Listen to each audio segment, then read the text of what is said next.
No, my hooky my. Welcome back to season, I think we're at 8 of the Amateur Austenite. I'm Frances Duncan, an author and the founder of the Jane Austen Society of Aotearoa, New Zealand. My co-host for the season is Rachel Pilois. Hello! And this episode is all about Rachel. Tell us about you. Gosh, where to start?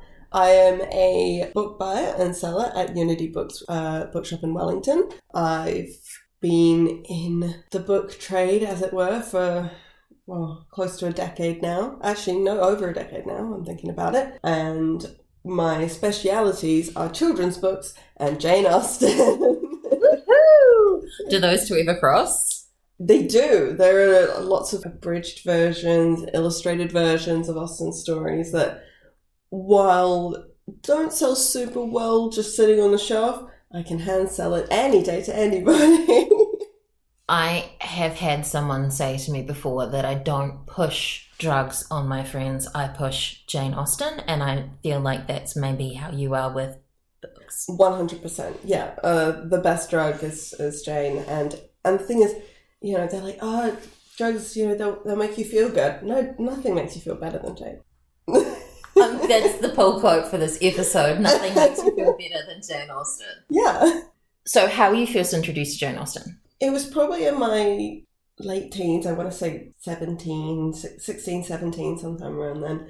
And I was going through like a huge reading the classics phase. Jane Eyre, Wuthering Heights, a lot of Dickens and things. And then read Jane Austen. And I had seen the movie with Keira Knightley and of Pride and Prejudice, and I really loved that, and I watched it tons. And so then when I read the books, I'm not gonna lie, it took me quite a while to read Pride and Prejudice the first time, because the language was so just different from every author has a different language, because obviously depending on the time they're writing, but I felt like at first I really kind of did struggle with her style, and then over time it got easier, and I really kind of fell in love, watched the Colin Firth Pride and Prejudice, and was like, this is my thing. And then over time read the rest of her books and watched the rest of the adaptations that have come out, many, many, many. But yeah, that was kind of my foray, just a love of reading. Do you have a favourite? Pride and Prejudice, absolutely. That was so quick. No, yeah, I know. It's my favourite book of all time. I have a fairly definitive ranking that is obviously ever changing of my favourite books, and Pride and Prejudice is always number one. It's the one I read the most, and the one that, I don't know, I've always been a big fan of the kind of enemies to lovers kind of trope, and it's never been done better than Elizabeth and Darcy. So what's the most interesting adaptation or retelling of Austen that you've come across? I think the most interesting one, which I was quite surprised with how, I don't know, it just really hit me different, was the Lizzie Bennet Diaries, which was a YouTube series. You probably know it. It was the first kind of thing where I'd seen it was video diary format, and a long time ago on YouTube that was quite popular. But I thought it was such a well done adaptation of the story. Obviously they cut out, Kitty's character and Mary's character, which always annoyed me, but I thought it's so well cast, and to do exactly 100 episodes and modernising it, I thought it was a really great modern adaptation.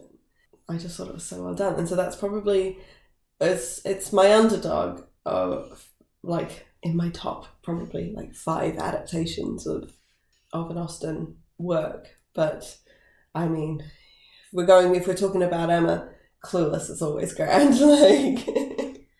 Yeah, agreed. I was on a video call with Jasna Branch and people who love Jane Austen. We were talking about Emma adaptations, and surprisingly, across the board, people enjoyed Clueless and thought it was, weirdly, the most accurate to the book. Surprising, no?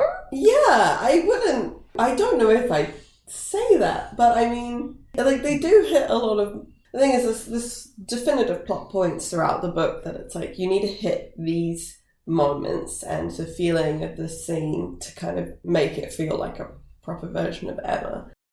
But I mean, obviously, a miniseries can always do it better than a movie in terms of being more true to story. But I think for a modern adaptation, it's definitely the best one and the most true to that.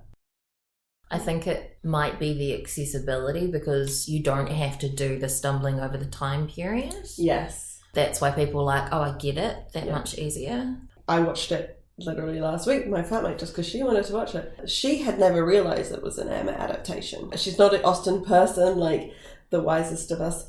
And she had seen Clueless dozens of times. And it wasn't until I was talking about it and how, you know, the characters kind of fit that she was like, oh, she'd never noticed before that it was based on that. And I think that's kind of great in a way to be able to subtly introduce people to Austen. It's like, you know, going back to Austen being the best drug, it's like you might have slipped them something when they weren't looking, but they really, really enjoyed it later.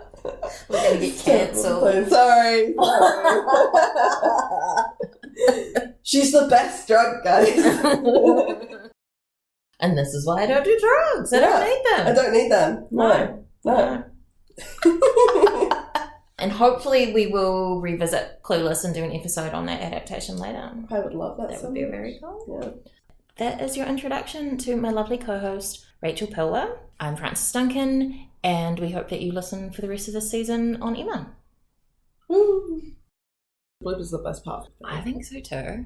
I remember my favourite parts of the Toy Story series when I was a kid. It was like they had animated bloopers of the films.